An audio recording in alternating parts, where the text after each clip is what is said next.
আমরা ঘটনাস্থলে উপস্থিত হয়ে দেখেছি রাস্তার মধ্যে বিভিন্ন মৃতদেহ পড়ে থাকতে, যাদের হয়তো হাত পা শরীরে বিভিন্ন অঙ্গ বিচ্ছিন্ন হয়ে গিয়েছিল। আমাদের ক্যাম্পের সদস্যরা মনুষ্যত্ব এবং মানবিকতার উদাহরণ স্থাপন করে তাদের শরীরের ইউনিফর্ম খুলে তাদের এই মৃতদেহের উপরে বিছিয়ে দিয়ে তারা বোঝাতে চেয়েছিলেন যে সবার উপরে মানুষ সত্য, এর উপর আর কিছু নাই।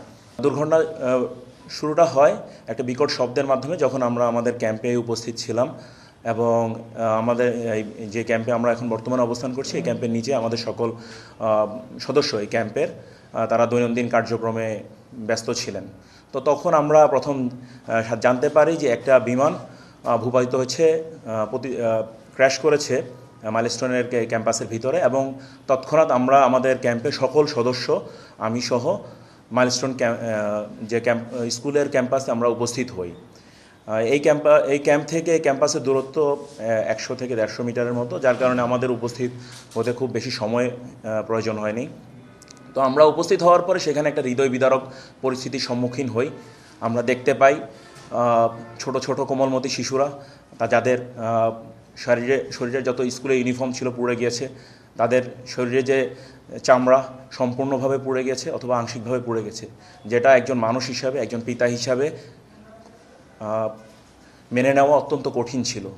কিন্তু আমরা আবেগ, অনুভূতি এবং পেশাদারিত্বের সংমিশ্রণে চেষ্টা করেছি আমাদের এই কোমলমতি শিশুদেরকে উদ্ধার করার জন্য, এই দুর্যোগ থেকে জাতিকে উদ্ধার করার জন্য।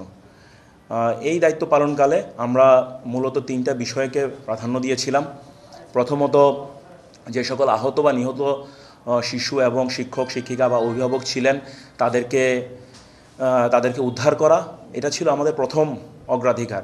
এবং এটার জন্য আপনারা দেখেছেন আমাদের যে সকল সেনা সদস্য উপস্থিত ছিলেন তারা সবাই তাদের সকল প্রকার প্রচেষ্টা অব্যাহত রেখেছিলেন।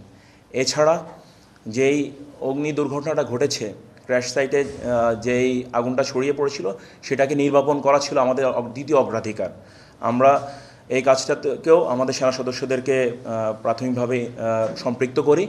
এবং তৃতীয় আরেকটি বিষয়, আপনারা জানেন এখানে একটি যুদ্ধবিমান বিধ্বস্ত হয়েছিল।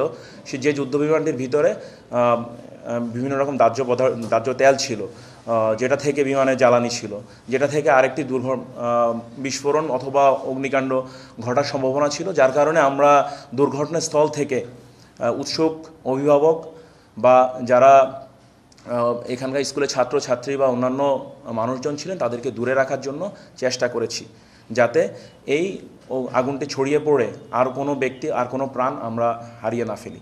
এক্ষেত্রে আমরা আমাদের সকল সেনা সদস্য, স্থানীয় পুলিশ, ফায়ার সার্ভিস এবং সর্বোপরি মাইলস্টোন স্কুল অ্যান্ড কলেজের শিক্ষার্থীদের আকুণ্ঠ সহায়তা পেয়েছি। মাইলস্টোন স্কুলের শিক্ষার্থীরা এবং শিক্ষকগণ এই কার্যক্রমে আমাদেরকে যথোপযুক্তভাবে সহায়তা করেছেন। সকলের সহায়তার কারণে আমরা আমাদের উদ্ধার কার্যক্রমটাকে বেগবান করতে পেরেছি এবং এই উদ্ধার কাজে আমাদের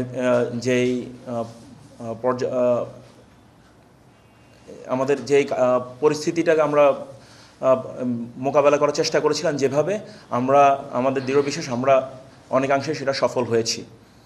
কিন্তু আমাদের সফলতা বা ব্যর্থতা বিষয় নয়, কিন্তু আমাদের যে ক্ষতিটা হয়েছে, যে পরিবারগুলো তাদের সন্তান হারিয়েছে, যে অভিভাবকরা, যে মা বাবারা তাদের কোল খালি হয়ে গেছে, তা কোনোভাবেই আমরা হয়তো ফিরে দিতে পারবো না। আমরা সেটা কোনোভাবেই আমাদের পক্ষে সম্ভব হবে। কিন্তু আমরা চেষ্টা করছি মানবিকতার বা মনুষ্যত্বের সর্বোচ্চ উদাহরণ স্থাপন করার জন্য। আমরা ঘটনাস্থলে উপস্থিত হয়ে দেখেছি রাস্তার মধ্যে বিভিন্ন মৃতদেহ পড়ে থাকতে, যাদের হয়তো হাত পা শরীরে বিভিন্ন অঙ্গ বিচ্ছিন্ন হয়ে গিয়েছিল। আমাদের ক্যাম্পের সদস্যরা মনুষ্যত্ব এবং মানবিকতার উদাহরণ স্থাপন করে তাদের শরীরের ইউনিফর্ম খুলে তাদের এই মৃতদেহের উপরে বিছিয়ে দিয়ে তারা বোঝাতে চেয়েছিলেন যে সবার উপরে মানুষ সত্য, এর উপর আর কিছু নাই। এবং এই আবেগটা, অনুভূতিটা প্রতিটা সৈনিকের এবং প্রতিটা অফিসারের মধ্যে বিদ্যমান ছিল। এবং আপনারা সবাই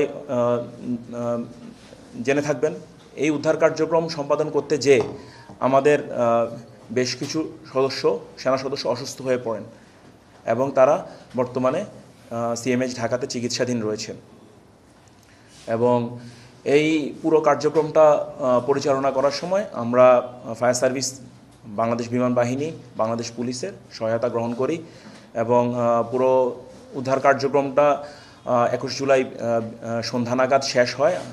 7:30 থেকে 8টা নাগাদ সন্ধ্যা আমরা মাইলস্টোন ক্যাম্পাস ত্যাগ করি এবং শুধুমাত্র বিমানে কিছু ধ্বংসাবশেষ ছিল, অধিকাংশ ধ্বংসাবশেষ বিমান বাহিনী কর্তৃক উদ্ধার করে নিয়ে যাওয়া হয় এবং মরদেহ এবং আহত নিহত ব্যক্তিদেরকেই তখনও সম্পূর্ণভাবে উদ্ধার করে নিয়ে যাওয়া হয় এবং তার পরবর্তীতে পুলিশ কর্তৃক জায়গাটা কর্ডন করে রাখা হয় এবং পরবর্তীতে বিমান বাহিনী কর্তৃক পরের দিন অল্প কিছু বিমানের ধ্বংসাবশেষ উদ্ধার করা হয়।